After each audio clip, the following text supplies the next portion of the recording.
भगवान अब तक द्वारिका जाते जाते 2 बार रुक चुके हैं। पहले रुके थे जब उत्तरा पर ब्रह्मास्त्र चला, दूसरी बार रुके जब कुंती ने स्तुति गाई, अब तीसरी बार जैसे ही द्वारिका के लिए निकले हैं तो जैसे ही भगवान ने पांडवों को देखा प्रणाम करने के लिए तो दूर खड़े हुए युधिष्ठिर जी रो रहे थे जोर जोर से। भगवान ने कहा, युधिष्ठिर तुम क्यों रो रहे हो? तो युधिष्ठिर जी महाराज कहने लगे, बोले मैंने बहुत बड़ा अपराध कर दिया, मुझसे बहुत बड़ा पाप हो गया है भगवान।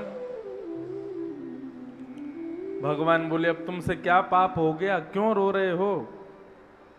युधिष्ठिर जी महाराज कहने लगे कि मैंने छोटे छोटे बालकों को अनाथ कर दिया, मैंने कितनी माताओं को विधवा कर दिया, मैंने अपनों को मार दिया, मैंने बहुत बड़ी गलती कर दी महाभारत युद्ध करके। भगवान बोले, सेम डिट्टो यही संशय हुआ था अर्जुन को, लेकिन अर्जुन के और युधिष्ठिर के इस मोह में अंतर यह था कि अर्जुन ने युद्ध करने से पहले मोह किया और युधिष्ठिर ने युद्ध करने के बाद मोह किया। देखो बंधुओं, गलती करने से पहले यदि मन से आवाज आ जाए कि मुझे नहीं करना चाहिए, ये ठीक है कि नहीं है, उस समय पर गुरुजनों के, उस समय पर माता पिता की आज्ञा लेकर के उन लोगों से अपनी बात साझा करके क्रिया करना, ये तो अर्जुन का स्वरूप है। जैसे अर्जुन ने किया, युद्ध करने से पहले ही भगवान के आगे सरेंडर हो गया, मैं युद्ध नहीं कर पाऊंगा। गलती करने से पहले समझ जाओ। लेकिन कई लोग क्या करते हैं, गलती जब हो जाती है, सब जब बर्बाद हो जाता है, गलती करने के बाद सिर पर हाथ रख के बैठ जाते हैं, हमने क्या कर दिया, ये तो हमने बहुत गलत कर दिया, ये तो हमसे बहुत बड़ा अपराध हो गया।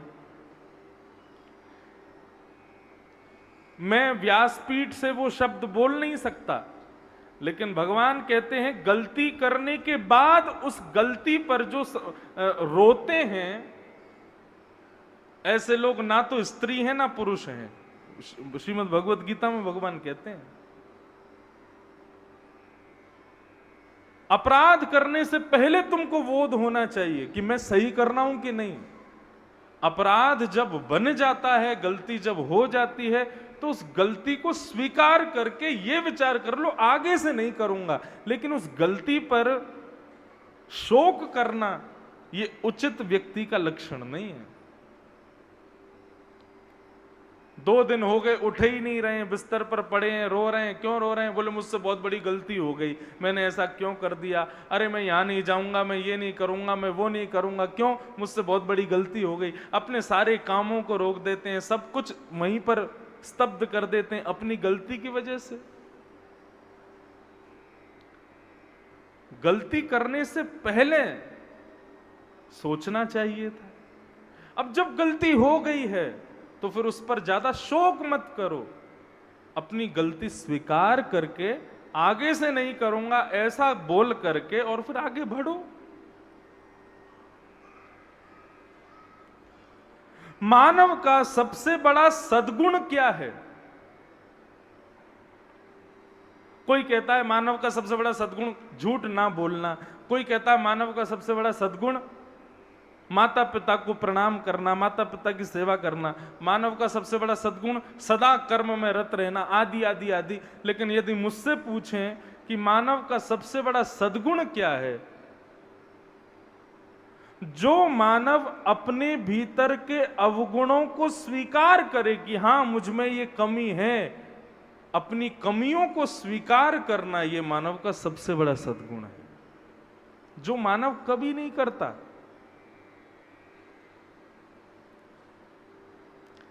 सामने वाले व्यक्ति से कह दो भाई देखो तुम्हारी एक गलती है, तो तुमको ना तुम जो है तुमको क्रोध बहुत ज्यादा आता है बेवजह की बातों पर। यदि हमको कोई ऐसा बोल दे तो हम लोग और ज्यादा नाराज हो जाते हैं, अरे भाई तू ऐसा कैसे बोल रहा है, मेरे से ज्यादा मुझको जानते हो क्या? हमारे अवगुणों को कोई बता दे तो हमसे सुना नहीं जाता। लेकिन मानव का सबसे बड़ा सद्गुण ही यही है कि वो अपने अवगुणों को स्वीकार करे। हाँ मुझ में ये कमी है, मुझ में ये गलती है, ये स्वीकारीकरण। होना चाहिए।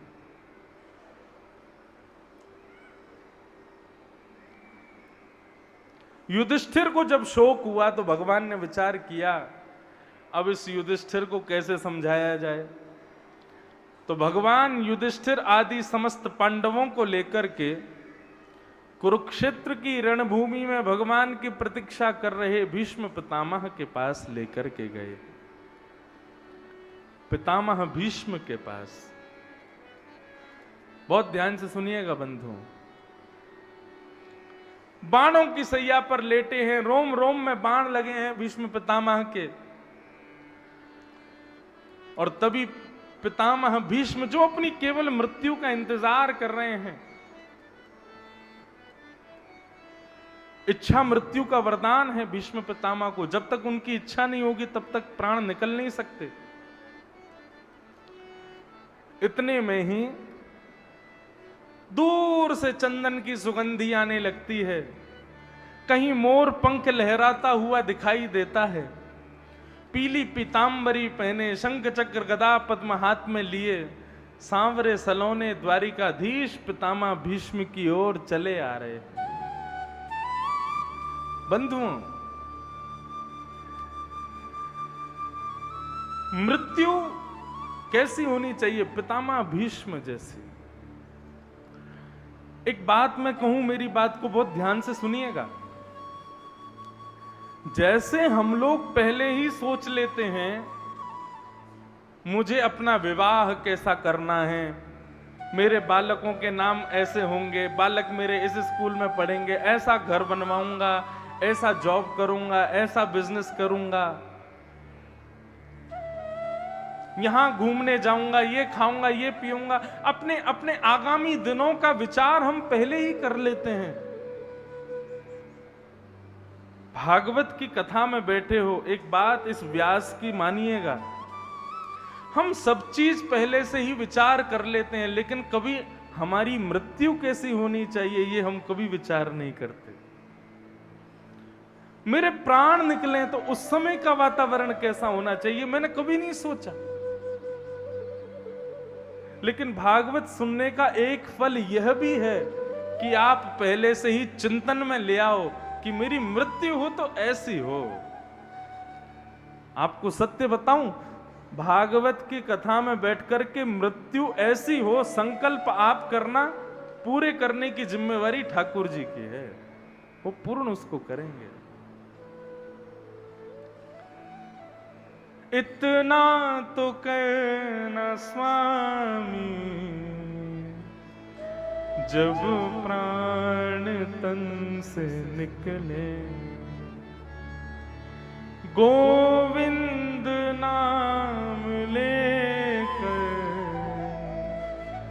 जब प्राण तन से निकले,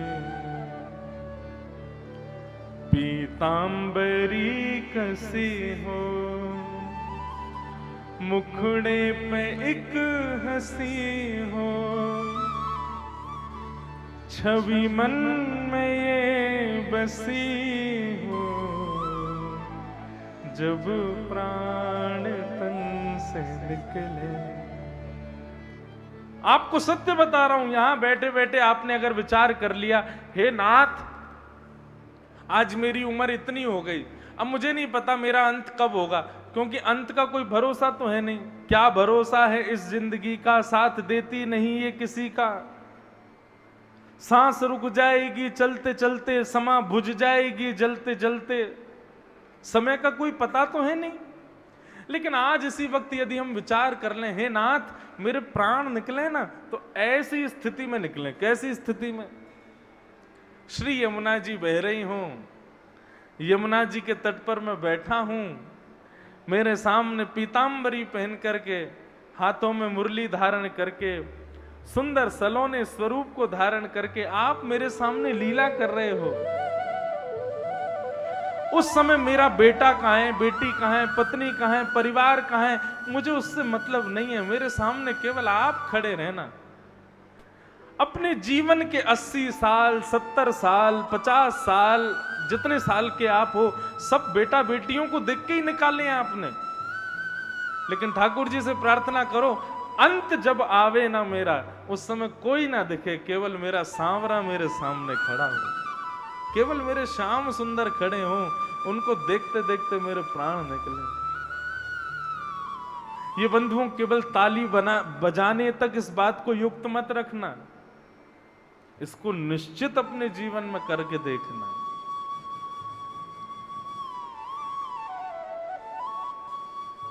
हमने तो विचार कर रखा है कि हे नाथ, प्राण निकले तो कैसे निकले? बोले कथा गाते गाते 7 दिन की कथा, 7वें दिन जैसे ही पूर्ण हो कथा, पूर्ण होती, अब कितनी भी उम्र में हो, कहीं भी हो, बस व्यासपीठ से उतरें, व्यासपीठ को प्रणाम करें, प्रणाम करते ही आप भागवत जी के संग ही ले जाना। अपनी मृत्यु खुद सुनिश्चित करो। आप सुनिश्चित कर लो कि दिन भर वही चिंतन रहेगा, दिन में एक बार तो सोचोगे कि हाँ ऐसा ऐसा वातावरण बनेगा तब मेरी मृत्यु होगी। मृत्यु को बंधुओं शोक मत बनाओ। कथा सुनी है आपने, तो कथा सुनने के बाद में मृत्यु शोक नहीं, मृत्यु उत्सव हो जानी चाहिए। मृत्यु को उत्सव बना लो। श्रीमद् भागवत आप बड़े बड़े विद्वानों से पूछना, सब कहेंगे रामायण जीना सिखाती है, लेकिन भागवत मरना सिखाती है। मरा कैसे जाए? जीवन का अकाट्य सत्य है मृत्यु। संसार के किसी भी कोने में मृत्यु की बात करोगे तो सामने वाले तुम्हारी मुंह पर उंगली रख देंगे, भाई मरने वरने की बातें मत किया करो। लेकिन कथा एकमात्र ऐसा स्थान है यहां पर मरने की ही बातें होती है। मृत्यु कैसी हो, मृत्यु हो तो ये हो, मृत्यु होने से पहले ये सब हो जाए, मृत्यु हो तो ऐसा हो, ये सब बातें हैं। अपनी मृत्यु खुद सुनिश्चित करो। हमारी मृत्यु हो तो नाथ ऐसी हो। अब देना ना देना ये नाथ के हाथ में है, लेकिन हम तो अपने आप एक विचार धारणा बना के चले। भीष्म पितामह ने अपनी मृत्यु पहले ही सोच ली थी, मुझे कैसी चाहिए? मेरे नाथ मेरे सामने खड़े हों, मैं उनको निहारता रहूं, उनकी स्तुति गाऊं, उनको देखते देखते देखते देखते अपने प्राण त्याग दूं, मुझे ऐसी मृत्यु चाहिए। और आज भीष्म पितामह की मृत्यु जैसी उन्होंने सोची वैसी उनको प्राप्त होने वाली। पांडवों के साथ में भगवान श्री कृष्ण पधारे और भगवान ने आकर के भीष्म पितामह को दर्शन दिया। पितामह भीष्म तो आनंदित हो गए, वाह वाह वाह भगवान जय हो, बड़ी कृपा की आपने, मैं तो बहुत देर से प्रतीक्षा कर रहा था। एक बार मुझे संदेशा मिला कि आप द्वारिका निकल गए, तो मैं तो सोचा कि अब पता नहीं कब तक ऐसी प्रतीक्षा करनी पड़ेगी। ये मृत्यु देवी बेचारी खड़ी है मेरे ऊपर आने के लिए, लेकिन मैंने इसको रोक करके रखा है कि पहले मेरे ठाकुर जी आ जाएं, उनको मैं देख लूं, उनमें देख करके प्राण विलीन कर दूं, तब तू मुझको लेके जाना। अब आप आ गए हो, अब बस थोड़ी देर आपका दर्शन करके अपने प्राण निकाल दूंगा मैं। भगवान बोले हमारा दर्शन बाद में करना, ये पांडव लोग बड़े दुखी हैं अपने कृत्य से, पहले इनको ज्ञान उपदेश करो। भीष्म पितामह ने जैसे ही पांडवों को देखा तो ज्ञान उपदेश किया। एष वै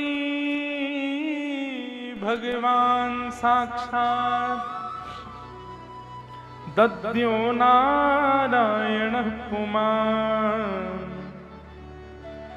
सबसे पहली बात पितामह भीष्म कहते हैं पांचों पांडवों से, बोले जिनको तुम अपना भाई मानते हो, अपना सारथी मानते हो, ये साधारण नहीं है। तो बोले कौन है? बोले एष वै भगवान साक्षात, ये साक्षात भगवान है। भगवान के साथ में रहते हुए भी यदि कोई व्यक्ति रो रहा है, इसका मतलब क्या है? उस व्यक्ति को भगवान पर विश्वास नहीं है। छोटे बालक को मां के अलावा यदि कोई और अपनी गोद में ले ले तो बालक रोने लग जाता है। क्यों?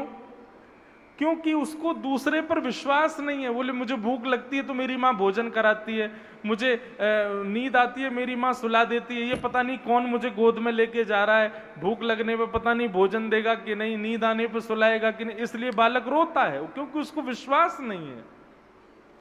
फिर हम लोग विश्वास प्रकट कराते हैं, कैसे? टॉफी दिखाएंगे, उसके आगे खिलौने घुमाएंगे, उनसे आकर्षित होकर बालक का धीरे धीरे हमारे प्रति विश्वास होता है, लेकिन मां को देख करके फिर टूट जाता है, वो फिर से उसी के पास ही जाता है।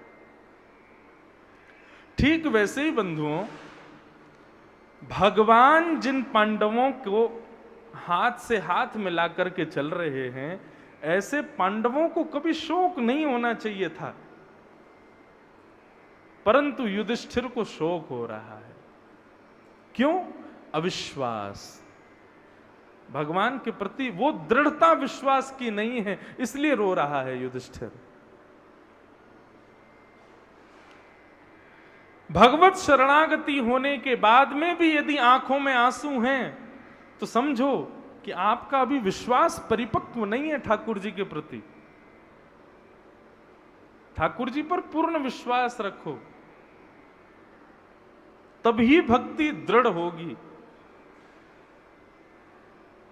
भगवान ने, भीष्म पितामह ने युधिष्ठिर को समझाया, बोले साक्षात भगवान है, इनके होते हुए तू रो रहा है। 5 प्रकार के धर्म बताए, दान धर्मान, राज धर्मान, मोक्ष धर्मान, विभाग स्त्री धर्मान, भगवत धर्मान, समास अभ्यास योग्यता। 5 प्रकार के धर्म। दान धर्म क्या है ये बताया। बंधुओं, दान किसी को भी करो, लेकिन पहले पात्रता देखा करो। सामने वाला आपके 1 रुपए का भी यदि पात्र नहीं है तो उसको दान मत करना।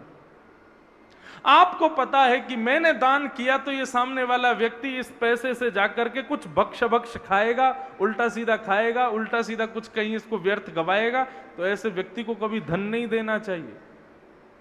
शास्त्र आज्ञा करते हैं, कुपात्र दाना च भवेत् दरिद्रम दरिद्र भावेन करोति पापम पाप प्रभावा नरकम प्रयाते पुनर्दरिद्री पुनरेव पापी।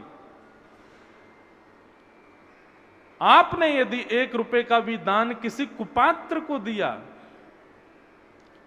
आपसे पैसा लेकर के उस व्यक्ति ने कुछ गलत किया तो वो नहीं भोगेगा, उसको तो दशांश भोगना पड़ेगा, बाकी का 90% जो उसने किया वो आपको भोगना पड़ेगा।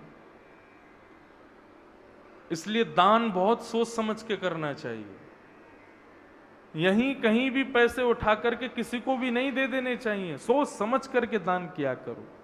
दान धर्म बताया, राज धर्म बताया, स्त्री धर्म बताया, और अंत में भागवत धर्म बताया। भागवत धर्म क्या है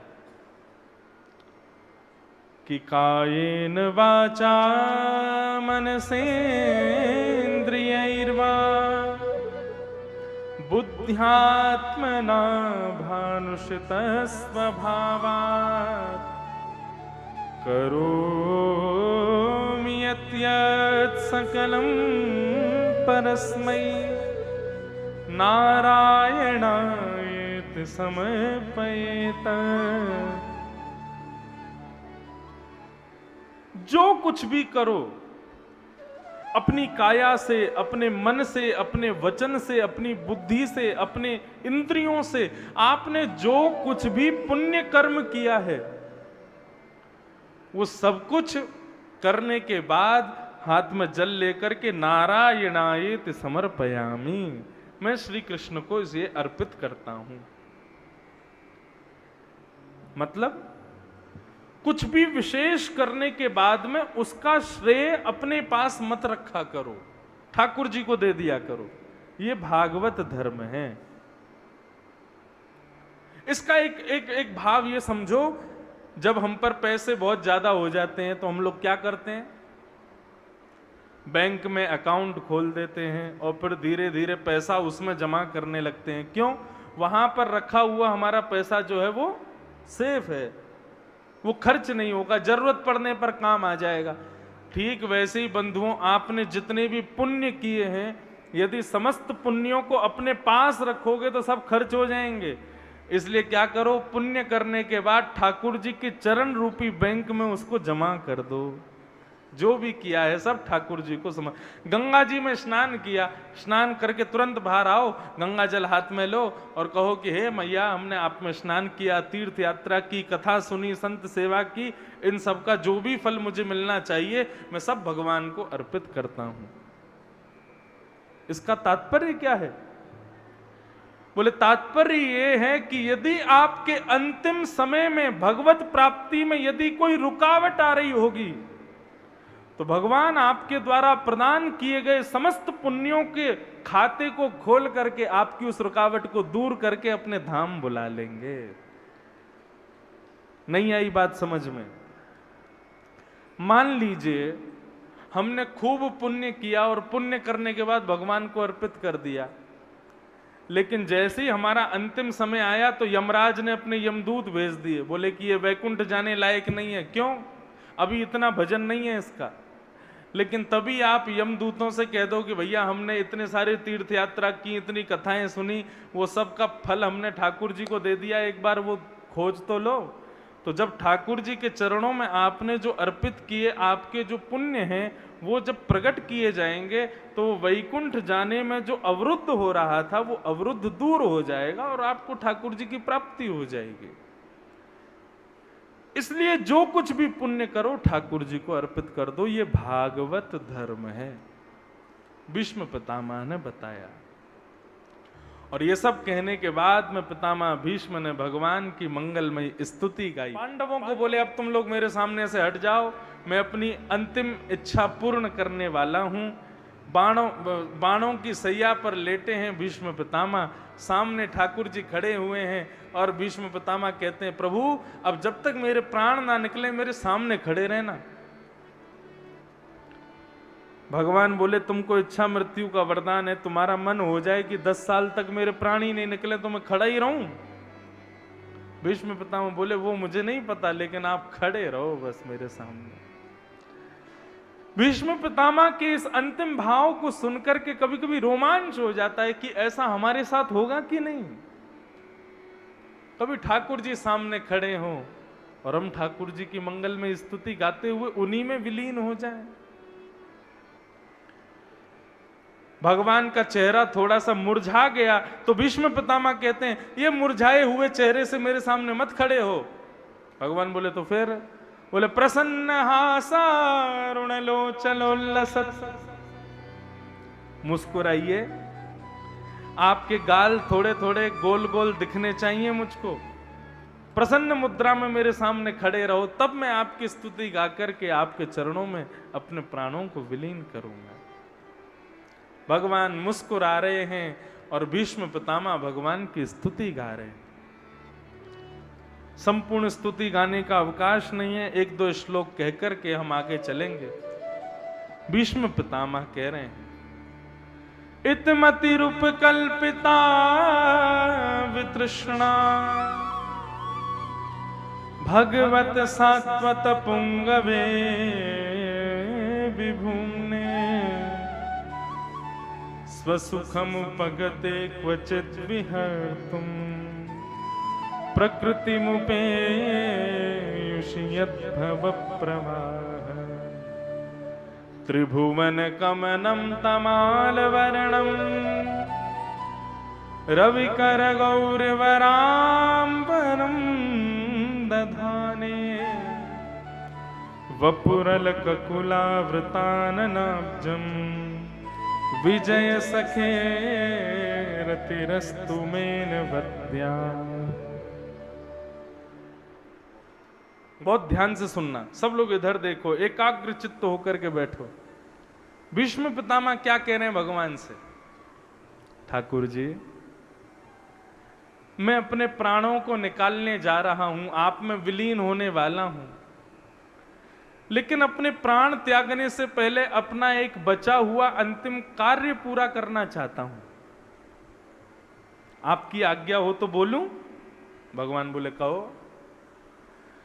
बोले प्रभु मैंने सब कुछ पाया, जीवन में सब कुछ किया, जीवन में सब कुछ मुझे मिल गया, लेकिन मैं एक काम नहीं कर पाया।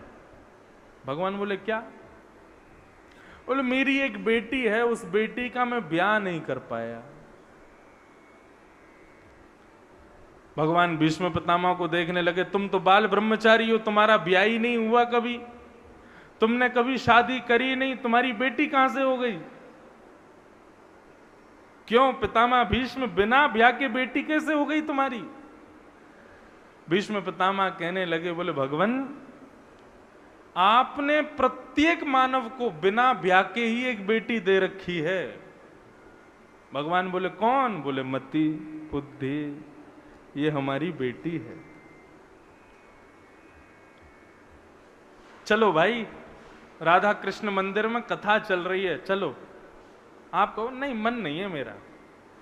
क्यों? मन होगा तो जाएंगे। चलो वहां पे एक बहुत बड़ा अभिनेता आ रहा है, उसकी बहुत बड़ी एक कुछ परफॉर्मेंस करने वाला है, वहां चलते हैं। नहीं मेरा मन नहीं है। हम मन की बात मान करके अपनी क्रियाओं को करते हैं। कुछ खाने का मन है तो खाएंगे, कुछ खाने का मन नहीं है तो नहीं खाएंगे। ये मन, ये मति ही हमारी बेटी है। यहां जितनी भी माताएं बैठी हैं, उन माताओं की मति उनका बेटा है, और जितने भी भाई लोग बैठे हैं उनकी मति उनकी बेटी है। यही होता है, बेटा मां को ज्यादा प्यारा और बेटी पिता को ज्यादा प्यारी। मेरी भी 3 बड़ी बहन है ना, इसलिए मुझे पता है कि बेटी पिता को ज्यादा प्यारी होती है और बेटा मां को ज्यादा प्यारे। बेटी यदि पिता से कहते पिताजी मुझे ये चाहिए, तो पिता बेचारा कैसे भी करके उसको वो दिलवाता है। बेटा कहते पिताजी ये चाहिए, बोले तू अपने आप कर ले ये, और अपनी मां से बोल वो दिलवाएगी तुझे। बेटा को एक बार को डांट देगा पिता, लेकिन बेटी को नहीं डांटता। तो इसलिए जो हमारी मति है ना, हमारा जो मन है, ये हमारी बेटी है। इसकी इच्छानुसार ही हम लोग चलते हैं। ये जहां ले जाना चाहती है वहीं जाते हैं, जहां बैठाती है वहीं बैठते हैं, जो करवाती है वही करते हैं, जो खिलाती है वही खाते हैं। लेकिन बंधुओं, जब बेटी का ब्याह हो जाता है और बेटी का मतलब हमारा जमाई आ जाता है, तो जमाई आने के बाद में क्या होता है? दामाद की जो इच्छा होगी वही बेटी की इच्छा होती है, और फिर बेटी की इच्छा पिता पूरी करता है। तो उस समय बेटी स्वच्छंद इच्छा प्रकट नहीं करती, वो अपने पति की इच्छा को अपने पिता से पूरी करवाती है। भीष्म पितामह ने कितनी चतुराई से स्तुति गाई है भगवान की। भीष्म पितामह कह रहे हैं, मेरी मन रूपी बेटी का मैं ब्याह करना चाहता हूं। क्यों? बोले अब तक मैंने मन की मानी तो मैं कौरवों के पक्ष में था, आदि आदि मैंने काम किया, लेकिन मन का जब मैं ब्याह कर दूंगा तो मन का जिससे ब्याह होगा, मतलब मेरे जो दामाद होंगे उनकी जो इच्छा होगी वो मेरे मन की इच्छा होगी, और फिर मैं वही करूंगा। भगवान बोले बात तो ठीक है, तो तुम बताओ तुम्हारी बेटी के लिए सुयोग वर कौन है? भीष्म पितामह कहते हैं, त्रिभुवन कमनम तमाल वर्णम रविकर गौरवरांबरम दधाने। मेरी बेटी के लिए आपसे अच्छा कोई वर नहीं मिलेगा।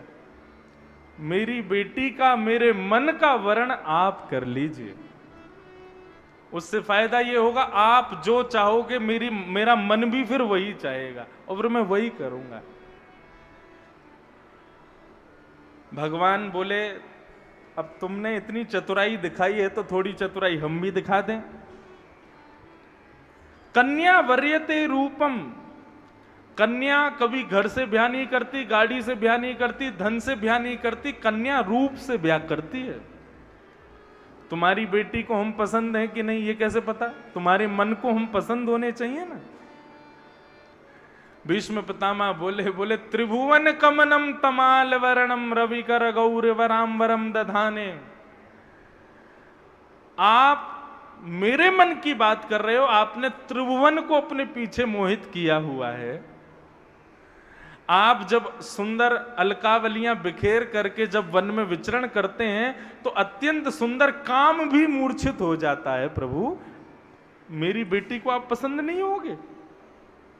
हमारे ब्रज में कहते हैं हे कृष्ण लला तुम होते लली तो गरे कट जाते करोड़न के। हे कृष्ण लला तुम होते लली तो गरे कट जाते करोड़न के। ये लाला हैं तो इतनी इनकी गरीमत है कि हम लोग केवल इनके पागल हुए हैं, इनको देखने के लिए लालायित हुए हैं। कहीं ये लाली होते तो महाराज इनके रूप माधुरी पर, इनकी चाल माधुरी पर, इनकी लीला माधुरी पर न्योछावर होके हम अपने प्राण ही त्याग देते इनके ऊपर, इतने प्यारे हैं। मेरी बेटी को आप बहुत प्रिय हो भगवान, मेरी बेटी से आप ब्याह करो। भीष्म पितामह ने पूरी स्तुति गाई, बहुत सुंदर सुंदर भाव हैं, इतने प्यारे प्यारे भाव हैं भीष्म पितामह के। प्रत्येक भाव यदि कहूंगा तो पूरी कथा इसमें ही निकल जाएगी, लेकिन इसलिए मैं यहीं प्रणाम करता हूं। फिर उसके बाद भगवान और बात कहते हैं कि दामाद के अंदर क्या क्या गुण होने चाहिए। भीष्म पितामह वो सारे गुण भगवान में खोजते हैं। इस प्रकार ये पूरी स्तुति गाते हुए भीष्म पितामह अंत में अपने प्राणों को अपने मुखमंडल से प्रकट करके भगवान में जाकर के विलीन कर देते हैं। बोलो भक्त वत्सल भगवान की। मेरा नाथ तू है, मेरा नाथ तू है, नहीं मैं अकेला, मेरे साथ तू है, मेरा नाथ तू है, मेरा नाथ तू। गाओ सब लोग। नहीं मैं अकेला, मेरे साथ तू है, मेरा नाथ तू है, नहीं मैं अकेला, मेरे साथ तू है, मेरा नाथ तू है। चला जा रहा हूँ मैं राह पे तुम्हारे, चला जा रहा हूँ मैं राह पे तुम्हारे, चला जा रहा हूँ मैं राहों पे तुम्हारे, चला जा रहा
ठाकुर है तू, मैं तेरा पुजारी।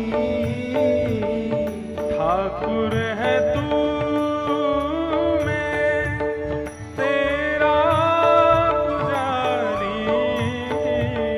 ठाकुर है तू, मैं तेरा पुजारी।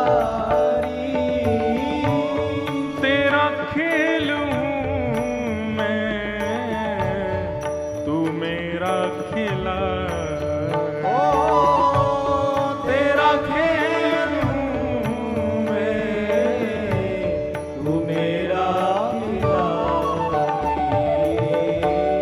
मेरी जिंदगी की हर एक बात तू है, नहीं मैं अकेला, मेरे साथ तू है, मेरा नाथ तू है, मेरा नाथ तू है, नहीं मैं अकेला,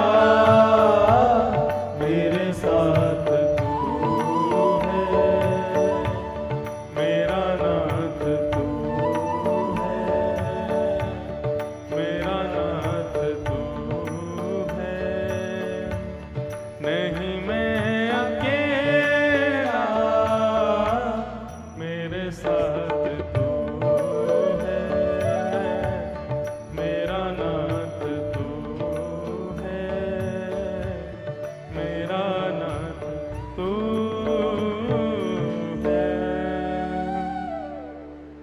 ठाकुर जी कभी अकेला नहीं छोड़ते अपने भक्तों को, वो सदा सर्वदा उनके संगी रहते हैं, उनको देखते रहते हैं।